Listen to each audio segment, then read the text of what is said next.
Hidup di negeri bahari tidaklah menjanjikan kesejahteraan. Tapi ini tangganya tuh jauh sekali jaraknya. Mereka memilih untuk bertaruh nyawa melawan badai yang datang silih berganti. Saat ini di Bagan terjadi hujan deras. Ini bisa dilihat di bawah saya ini. Ini deras sekali, bahkan di dalam Bagan saja hujannya nerobos gitu. Jadi kita di dalam sini juga kehujanan. Hanya mereka yang bermental baja dan memiliki kesabaran dapat bertahan di lingkungan yang keras. Mereka adalah para nelayan Bagan di Kepulauan Bangka Belitung. Kesian anak kami.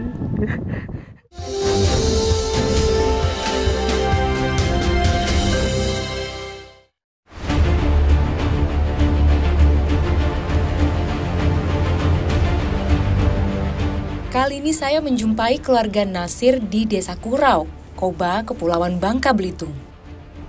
Desa Kurau lebih dikenal oleh warga lokal sebagai Kampung Bagan. Hal ini dikarenakan hampir sebagian besar penduduknya bekerja sebagai nelayan di Jermal atau Bagan. Nasir adalah seorang nelayan pekerja keras yang bertanggung jawab terhadap kehidupan keluarganya. Sayang, kerja keras Nasir seakan tidak pernah cukup. Jurang kemiskinan menjerat keluarganya. Alhasil, kedua anak lelakinya, Ariel dan Reva, harus putus sekolah. Tidak ada pilihan lain. Nasir meminta mereka membantunya bekerja di Bagan. Beruntung saya dan tim Indonesiaku diperbolehkan untuk ikut ke Bagan yang berada di tengah laut. Jumiati, istri Nasir, turut mempersiapkan kebutuhan yang diperlukan. Hal ini tidaklah mengherankan karena mereka harus tinggal di Bagan selama berbulan-bulan. Pak, biasanya kalau ini jangkar ini tuh buat apa sih Pak sebenarnya? Untuk Bagan lah. Oh, di pinggir-pinggirnya gitu ya Pak ya? Di pinggir. Untuk kalau kita mau bikin Bagan itu harusnya dikasih semua jangkar supaya tidak bergerak dia. Setelah semuanya siap, saya bersama Nasir, Ariel, Fadil, dan Nenek Bondeng berangkat menuju Bagan. Nih kita sedang menuju ke kapal ya, karena kapalnya sudah siap.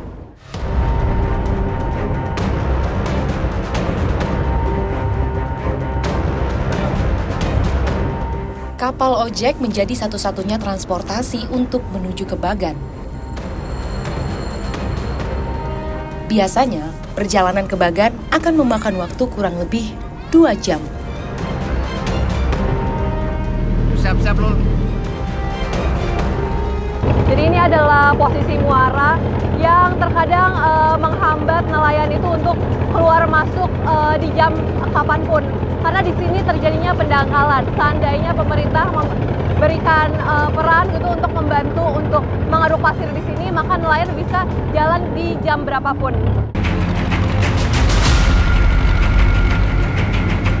Kondisi pendangkalan ini sudah terjadi selama 20 tahun tanpa ada solusi. Padahal, pendangkalan muara jelas sangat mengganggu perjalanan kapal nelayan yang membawa hasil tangkapannya.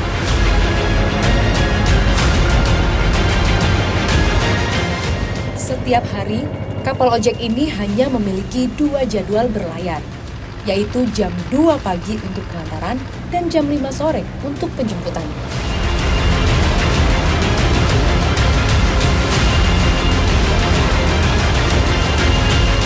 Akhirnya kami sampai juga di Bagan, dan tempatnya di sebelah sini. Ya, ini pertama kali juga sih saya ke Bagan, jadi abis ini kami akan melihat seperti apa kondisi Bagan di sini. Akhirnya kami sampai di Bagan milik keluarga Nasir.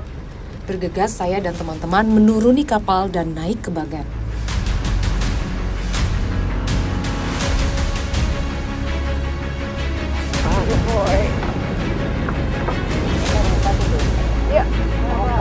Ya, ini pertama kali saya naik ke Bagan dan agak seram ya karena ini benar-benar tinggi dan ini di atas laut. Jadi kalau jatuh benar-benar kita nggak tahu apa yang terjadi di bawah sana.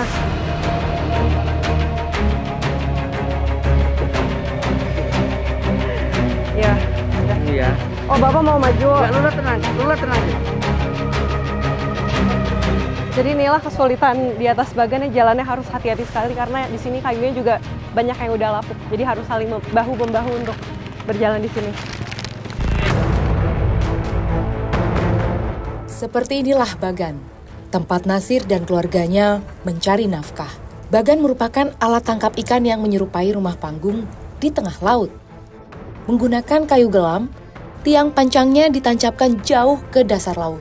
Bagan biasanya dilengkapi dengan jaring khusus dan lampu untuk menarik perhatian ikan. Memiliki bagan seakan menjadi pertaruhan besar bagi Nasir, karena membutuhkan modal yang besar untuk membangun bagan yang terlihat sederhana ini. Nasir bahkan harus mengeluarkan uang hingga 30 juta rupiah.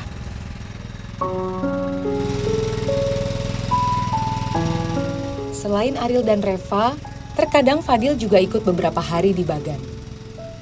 Anak bungsu Nasir ini diajak jika sekolahnya sedang libur.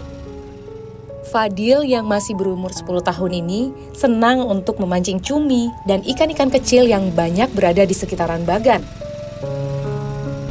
Coba aku lihat gimana ya.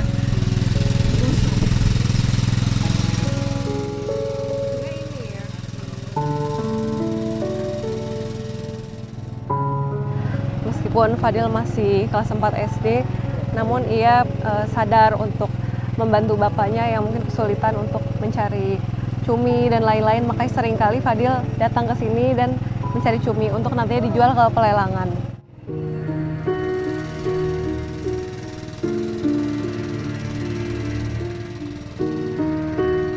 Bondeng adalah sosok nenek yang mengajari Fadil untuk mengambil cumi. Ia sudah melaut sejak muda bersama almarhum suaminya. Bondeng sebenarnya tidak sampai hati membiarkan cucunya melaut selama berbulan-bulan. Makanya, sesekali nenek Bondeng ikut dan menginap beberapa malam di Bagan. Wah, ini langsung dapat 2. Jadi ini hasil dari tangkapan Mak ya, langsung dapat 2 cumi. Ini Mak jago banget sih.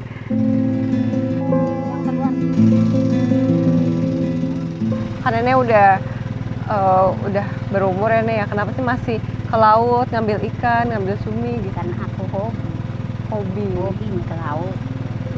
Di rumah tuh bosan kuanu, gak deh gaul ya. Kalau aku turun di sini sama cucu ah.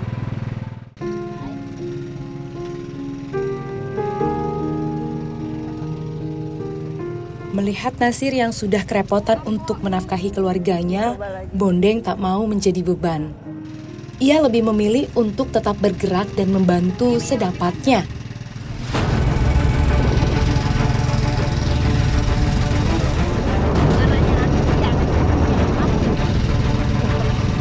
Jadi karena sekarang lagi muda, jadi kita mau menanam dulu dan seperti itulah resiko para nelayan yang tinggal di Bagan harus siap menghadapi cuaca apapun di sini. Gimana Pak Mas pengalaman kita di Bagan hari ini? Ya kan, tadi itu kan di luar itu kan gerimis ya. Padahal elektronik kami itu kan emang rawan sama hujan. Jadi kalau nyeting ya masuk dulu terpaksa nih, nanti baterai dan macam-macam. Nanti kalau udah selesai ya kita keluar lagi karena ini ruangan ini memang tidak memungkinkan karena kan masih ada nenek dan lain-lainnya gitu. Bahkan ruangan ini untuk memasak tuh. Jadi abangnya tuh masak tuh. Ya Bang lagi masak apa hari ini Bang menunya? Pak kuning. Apa kuning? Ya. Iya, uang sekecil ini buat tidur, buat masak. Bahkan kadang-kadang mereka sampai berhari-hari di sini. Sampai sebulan bahkan ya Pak ya. Iya, gitu. Gimana Mas Riko tadi waktu injek-injek itu tuh susah nggak sih Mas Riko?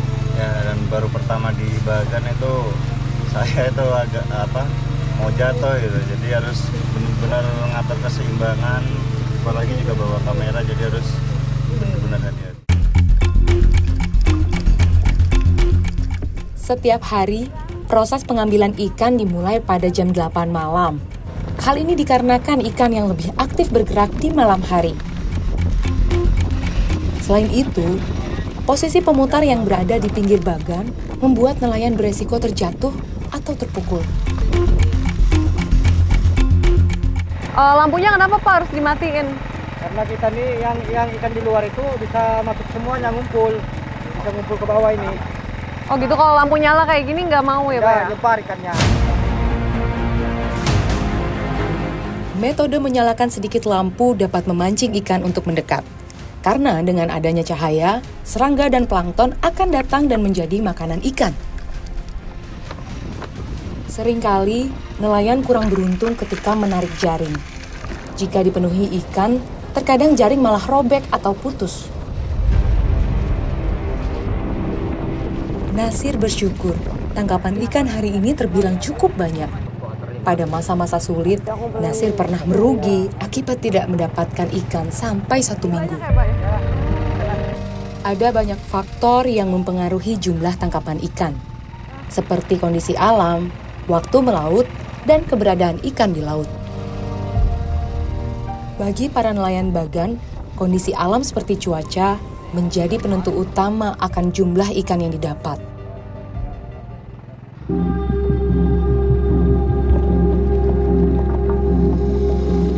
Usai mengepak hasil tangkapan laut, Ariel dan Nasir memasak ikan yang tidak lolos sortir untuk makan malam.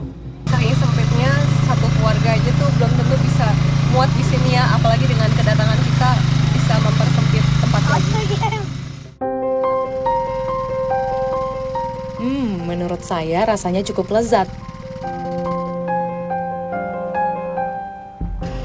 Setelah beraktivitas seharian dan mendapatkan tangkapan, akhirnya kami makan juga. Dan untuk makan malam ini sebenarnya agak telat ya, karena kalau di sini tuh kita menunggu sampai mendapatkan tangkapan, baru akhirnya dimasak dan bisa makan seperti sekarang.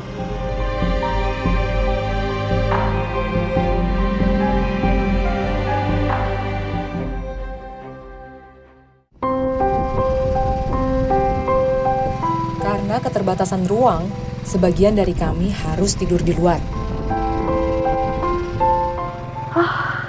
Ibu sama Ade biasa emang kalau tidur di sini, Bu? Iya. Di sini. Jadi seperti inilah kondisi mereka ya.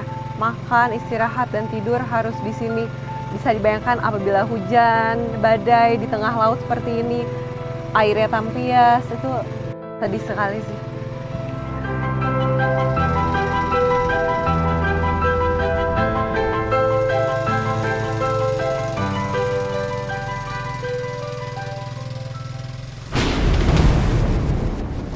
Tidak disangka-sangka sekitar jam 4 dini hari, bagan tempat kami menginap diterpa hujan besar dan badai.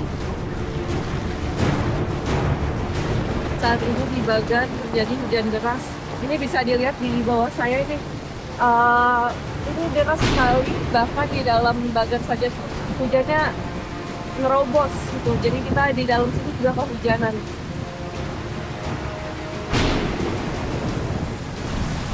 Ya Tuhan, rasanya mengerikan sekali. Ombak dan angin seakan mengempaskan bagan sederhana ini.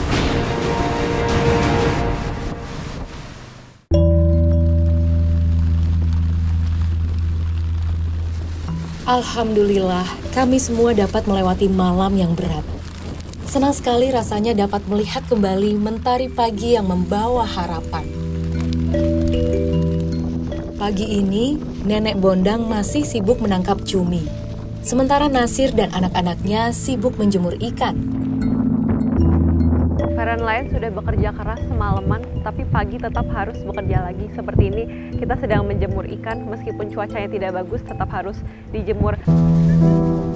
Walau sudah lama berlalu, Nasir sebenarnya masih merasa sedih saat melihat anak-anaknya bekerja keras.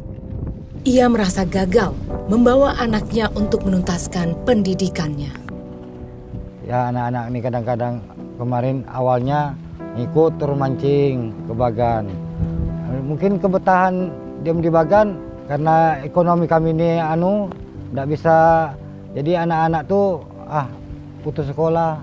Gara-gara itulah putus sekolah. Along kuman tuh bapak aja katanya, kata anak-anak. Pengen nggak sih sebenarnya anak bapak tuh lanjut sekolah? Pengen.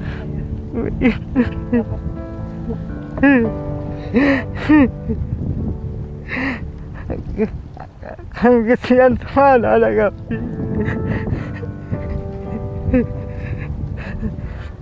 Kami telantar ke Bagan. Tidak bisa, Pak. Kata aku tidak usahlah, kamu nyuruh saya aja mencari, tidak mau dia. Tidak mau, katanya aku mau bantu orang tua aja lah. Mau bantu bapak aja katanya. Sudah 1 tahun sejak Revaldi meninggalkan bangku SMA.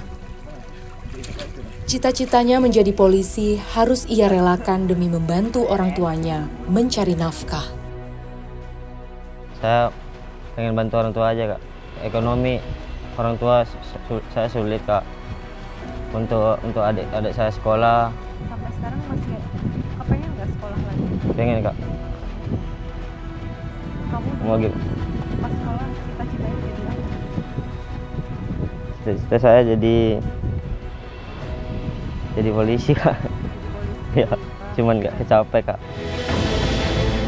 Nasib yang sama harus dihadapi oleh Ariel. Sudah terbiasa dengan tanggung jawab barunya, membuat ia sudah melupakan keinginannya untuk bersekolah. Kalaupun ia bersekolah, ia sudah bertekad untuk melanjutkan pekerjaan ayahnya setelah lulus pendidikan. Nah, kesian karena ada adik-adik saya 4 mau dia sekolah kan.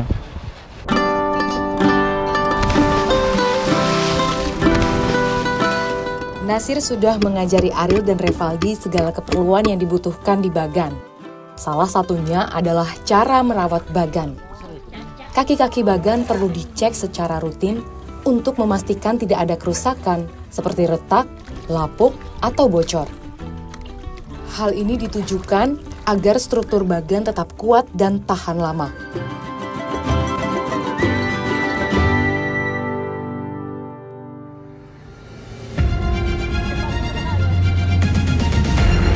Ini sudah waktunya kami pulang dan berkeliling dengan ojek. Tapi ini tangganya tuh jauh sekali jaraknya. Mas, ini aku napaknya kemana lagi, Mas? Pakai lutut.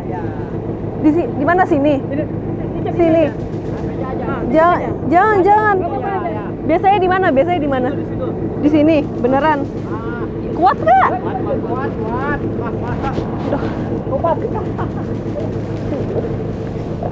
Oke. Udah turun ya. Akhirnya setelah perjuangan panjang kita sampai juga di kapal.